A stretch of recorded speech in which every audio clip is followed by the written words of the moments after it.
By the way, Fox News aired, and I'm sure the other cable networks did too, the Joe Biden press conference. I guess this was the first press conference he had in 80-some days. Actual press conference with reporters, right?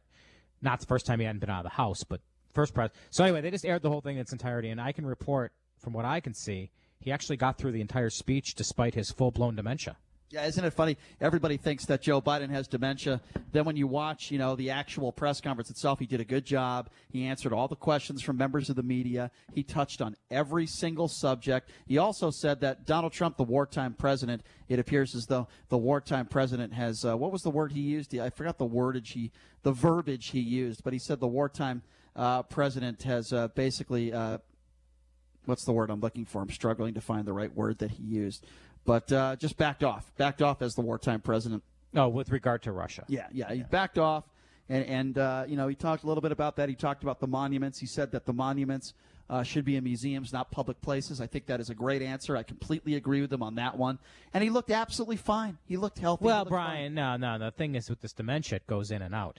Oh, is that what it is? Yeah, okay. Sometimes he has better days, he has good days, and he has bad. Let me be very clear, and I know I'm speaking for myself on this one. I would rather vote Joe Biden with full-blown dementia in office than vote for a clean, healthy Donald Trump, okay? You could talk dementia all you want. I would rather have Joe Biden in office, and I am publicly going to say that now.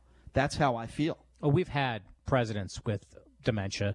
Ronald Reagan, I think there's some pretty good circumstantial evidence to suggest that the last couple of years of his presidency, I mean, he ultimately, of course, sadly died of Alzheimer's a few years after leaving office. So I think it's pretty fair to say that Ronald Reagan's mental capacity was on a steep decline in the last years of his presidency, but you don't really hear anything about that. It's all the staunch Republicans have, or I shouldn't say staunch Republicans, staunch supporters of the president have. When you're going to go after Joe Biden, the Hunter Biden stuff is now past. It's run its course.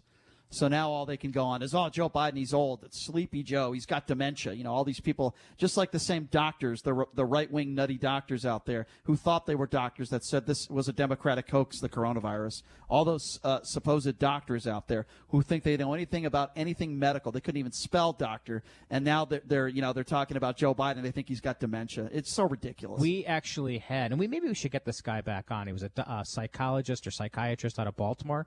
Do you remember when we had that guy in a few months back? And he said that, look, this isn't dementia. He's an older man, yes. But also, he has a very well-documented stuttering problem, and that manifests itself sometimes in him repeating himself or losing his place or forgetting words. And that's more of a function of his stuttering issues as opposed to any kind of dementia that people are claiming. And I'd rather have somebody that stutters than somebody that lies every other sentence. I think Joe Walsh said it best last hour. Trump to lying is like Trump breathing. I mean, that's what this guy does. So, I mean, if you want to make excuses for Joe Biden's health and that's why you're not going to vote for him, okay, that's just an excuse for you supporting a bigot, a racist, a liar, and someone who has let down the American people. If you want to talk about how low the black unemployment numbers are and how great the economy was doing, go ahead. Be my guest. It's not enough, folks. It's not enough. And I'm telling you right now, Joe Biden is going to be the next president of the United States. I'm not convinced that Donald Trump, even though he claims how badly he wants to win, I'm not so sure even Donald Trump wants to be reelected. I don't think he's having a good time. I don't think Donald Trump is very happy. All reports are indicating that he's in the midst of probably a divorce with Melania Trump. His personal life is not certainly probably where he wants it to be. He doesn't enjoy being attacked left and right. He does most of the attacking, I will say that. I'm not convinced Donald Trump wants to be a president for another 4 years. But, we'll have to wait and see what happens here. He's certainly not acting like somebody that wants to win re-election with retweeting a man saying white power, retweeting two idiots that are pointing weapons at Black Lives Matter protesters. This is just in the last 48 hours, folks. So, I mean, it's unbelievable.